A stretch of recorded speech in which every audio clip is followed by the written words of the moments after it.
১৯৪৭ সালে ব্রিটিশরা যেভাবে দুই বাংলাকে ভাগ করেছিল বাংলার ইতিহাসে ২০ জুন স্মরণীয় হয়ে আছে। ২০ জুন বাংলার ইতিহাসে ও বাংলার ইতিহাসে স্মরণীয় হয়ে আছে দুটি কারণে। এই দিনেই বাংলার শেষ স্বাধীন নবাব সিরাজ উদ দৌলা ব্রিটিশ বাহিনীকে পরাজিত করে দখল করেছিলেন কলকাতা। সেটা ছিল ১৭৫৬ সাল। সেই ইতিহাস বহু গ্রন্থিত ও চর্চিত। তবে তার প্রায় ২০০ বছর পরে আজকের দিনেই ১৯৪৭ সালে অবিভক্ত বাংলার আইনসভা এক ভোটাভুটিতে সিদ্ধান্ত নিয়েছিল যে বাংলা দ্বিখণ্ডিত হয়ে এক অংশ যাবে ভারতে, অন্য অংশটি যাবে পাকিস্তানে। ২০ জুন, যেদিন সিলমোহর পড়েছিল বাংলা ভাগের সিদ্ধান্তে।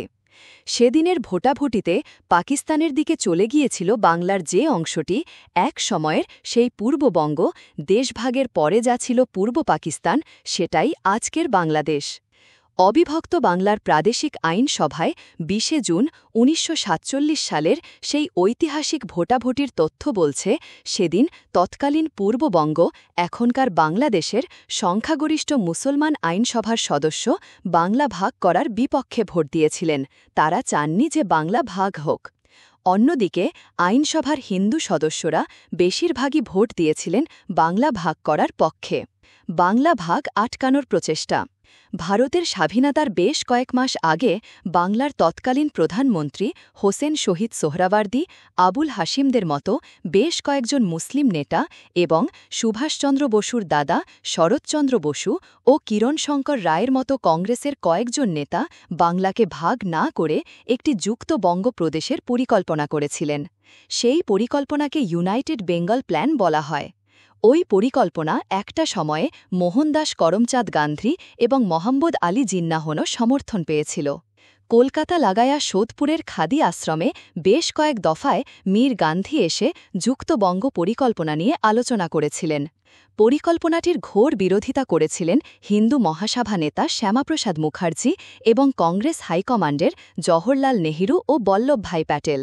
শ্যামাপ্রসাদ মুখার্জির যুক্তি ছিল, যদি বাংলাকে ভাগ না করা হয় এবং যদি যুক্ত বঙ্গ নামে একটি তৃতীয় সার্বভৌম রাষ্ট্র গঠিত হয়, তাহলে সেই যুক্ত বঙ্গ এক সময়ে পাকিস্তানে চলে যাবে।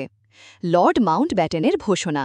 যুক্তবঙ্গ পরিকল্পনাকে ব্রিটিশ সরকার যে যথেষ্ট গুরুত্ব দিয়েছিল তার প্রমাণ পাওয়া যায় তৎকালীন ভাইসরয় লর্ড মাউন্টব্যাটেনের একটি সিদ্ধান্তে।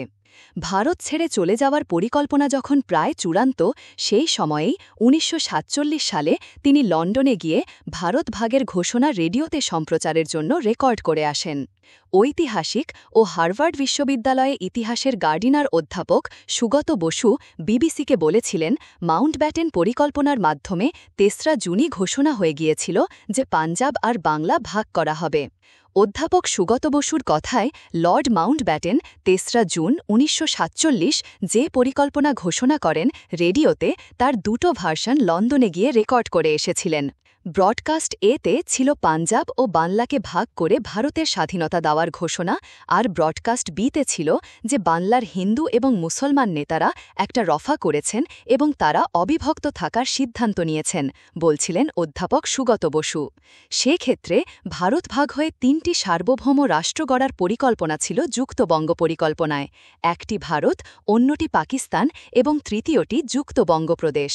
অধ্যাপক বসুর কথায় লন্ডন থেকে ফিরে আসার পরে কংগ্রেস হাইকমান্ড অর্থাৎ জওহরলাল নেহরু এবং বল্লভভাই প্যাটেল যুক্তবঙ্গ পরিকল্পনাকে নস্যাৎ করে দিলেন। সেখানেই শেষ হয়ে যায় ওই পরিকল্পনা। বাংলা ভাগের জন্য ভোট প্রক্রিয়া।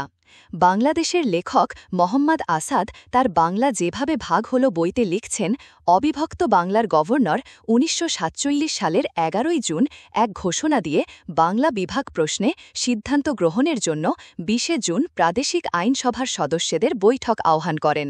ওই বইতে যে বানান লেখা হয়েছিল তা অপরিবর্তিত রাখা হল। মোহাম্মদ আসাদ লিখেছেন, অতপর ২০ জুন বাংলাকে ভাগ করার আনুষ্ঠানিক প্রক্রিয়া শুরু হয় ৩রা জুনের পরিকল্পনা মোতাবেক। মোহাম্মদ আলী জিন্নাহ মুসলিম লীগ দলীয় ব্যবস্থাপক সদস্যদের নিকট এই মর্মে নির্দেশ প্রেরণ করেন যে তারা যেন পাকিস্তানের পক্ষে এবং বাংলা বিভাগের বিরুদ্ধে দৃঢ়ভাবে ভোট প্রদান করেন। কংগ্রেস হাইকমান্ডও বাংলার সকল হিন্দু পরিষদ সদস্যদের নিকটও এই মর্মে নির্দেশ দেন যে তারা যেন বাংলা বিভাগের পক্ষে ভোটদান করেন।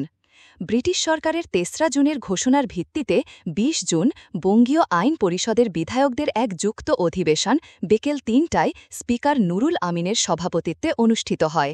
প্রথমে ২টি গণপরিষদ সৃষ্টির লক্ষ্যে বিধায়কদের মধ্যে ভোটাভুটি হয়। পরিষদের ১২৬ জন সদস্য প্রস্তাবিত পাকিস্তান গণপরিষদে যোগদানের পক্ষে ভোট দেন। ১২৬ জনের মধ্যে ১২০ জন মুসলিম লীগ সদস্য, ৫ জন ছিলেন তফসিলি ফেডারেশনের সদস্য এবং ১ জন ছিলেন ভারতীয় খ্রিস্টান, লিখেছেন মোহাম্মদ আসাদ। তিনি আরও লিখেছেন, অপরদিকে ৯০ জন সদস্য ভারতীয় গণপরিষদে যোগদানের পক্ষে ভোট দেন।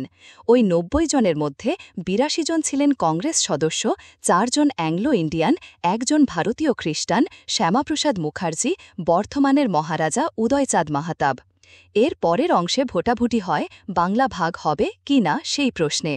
মুসলমান সংখ্যাগুরু পূর্ববঙ্গ অঞ্চলের জনপ্রতিনিধিদের ভোটে বাংলা ভাগ করার বিপক্ষে রায় যায়। ১০৬টি ভোট বাংলা ভাগের বিপক্ষে আর মাত্র ৩৫টি ভোট পড়েছিল বাংলা ভাগ করার পক্ষে। আর হিন্দু সংখ্যাগুরু পশ্চিম বাংলা অংশের জনপ্রতিনিধিদের ভোটে ৫৮-২১ ভোটে বাংলা ভাগ করার পক্ষে রায় যায়। সেদিন সোহরাওয়ার্দী যা বলেছিলেন, প্রাদেশিক আইনসভা বাংলা ভাগের সিদ্ধান্তে সিলমোহর দেওয়ার পরে সেদিনই তৎকালীন প্রধানমন্ত্রী হোসেন শহীদ সোহরাওয়ার্দী সংবাদ মাধ্যমে একটি বিবৃতি দিয়েছিলেন। তবে আলিমুজ্জামান বলছিলেন, কি অদ্ভুত সমাপতন দেখুন, ১৭৫৬ সালের যে দিনে বাংলার শেষ স্বাধীন নবাব সিরাজ উদ-দৌলা কলকাতা দখল করলেন, তার ঠিক ১৯১ বছর পরে সেই তারিখেই সেই কলকাতা শহরে বসেই বাংলা ভাগ করার সিদ্ধান্তে সিলমোহর পড়ল। গ্রন্থানো অধ্যাপক মহসিন আলী আঙুর, সম্পাদক ও প্রকাশক, মুজিবনগর.com, মেহেরপুর।